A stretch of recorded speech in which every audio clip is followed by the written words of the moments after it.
Ang Manila Metropolitan Cathedral, Basilica o ang Manila Cathedral ay pinatayo noong 1571 ni Juan de Vivero. Ang secular na nabinyag kay Raja Suliman bilang Church of Manila. Itinayo ito sa lupang handog ni Juan Miguel Lopez de Legazpi at ang naging santong patron nito ay si Purisima Immaculada Concepcion. Ang unang istruktura ng katedral ay gawa lamang sa nipa at bamboo. At si Padre Juan de Villanueva ang nagsilbing unang pura paroko dahil sa giyera, ang bagong itsura ng katedral ay ayon sa disenyo ni Architect Fernando Ocampo. Binindisyonan ito noong December 7, 1958 at ito ay naging unang Basilica Minor sa Pilipinas sa utos ni Pope John Paul II.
Ang simbahan San Agustin o Iglesia de San Pablo ay tinatag noong 1571.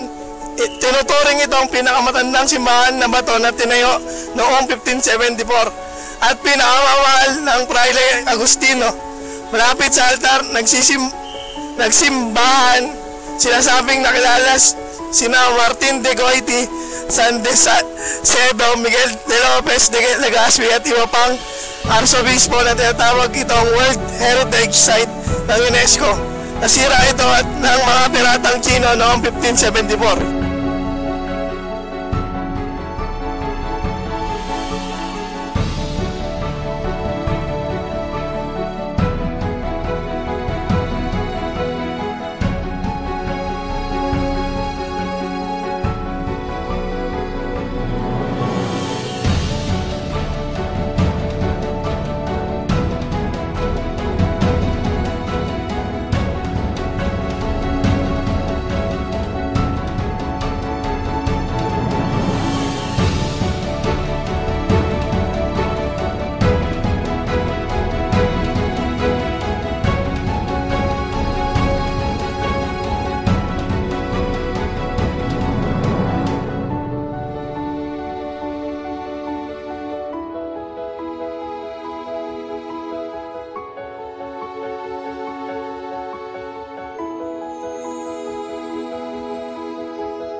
Palacio del Gobernador ay matatagpuan sa Plaza Roma sa Intramuros.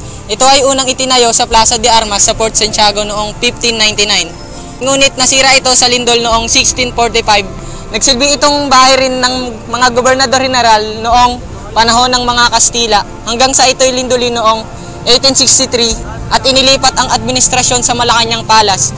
Ito din daw ay ginamit na tirahan noong panahon ng World War II kung saan 80 ng mga lalaking sibilyan ang pinatay noong taong 1945.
Plaza de Roma o Plaza Mayor ay ginawang pasyalan noong 1797.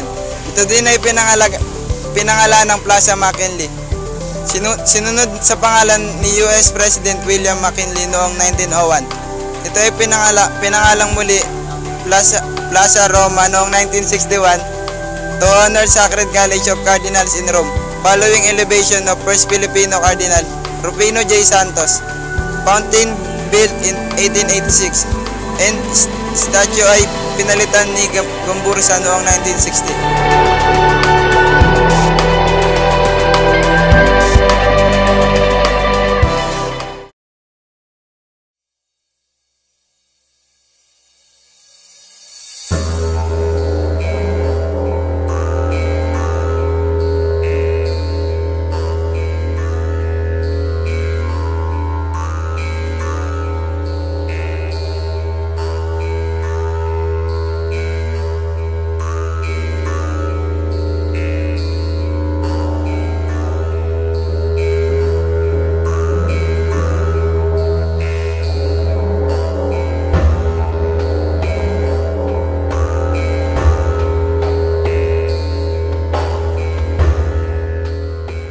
Ang Port Santiago ay pinatayo ng mga Kastila noong 1571. Sa pagpapasayayos ng dating nawasak, nakuta ng huling dato ng Maynila na si Raja Soliman. Sa pagdaan ng taon, nagsilbing ang Port Santiago bilang buog laban sa mga piratang Tsino.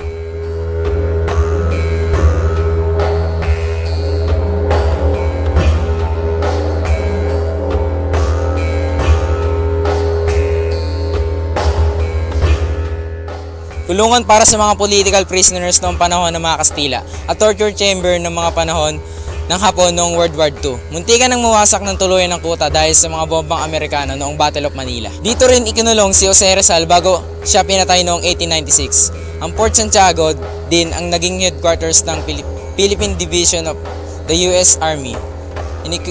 Inokupa ng Japanese military noong 1942 kung saan daang-daang sibilyan at guerrillas ang ikinulong, tortured at pinatay.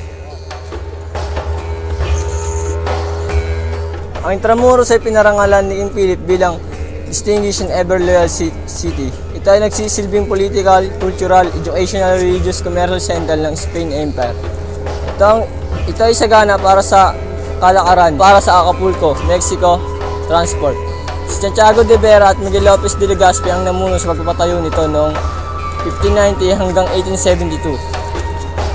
Dahil sa lindol, bagyo, sunog at labanan sa paglipas ng panahon, ang Intramuros ay nasira at muling pinaayos noong 1946 at ito ay naging sentro ng edukasyon noong 1870. Dumalaw si Sir John Browning sa syudad at namangha sa kaisan sa pagitan ng mga mamamayan nito na kinabibilangan ng mga Espanyol, Mestizo, Indio, Sundalo at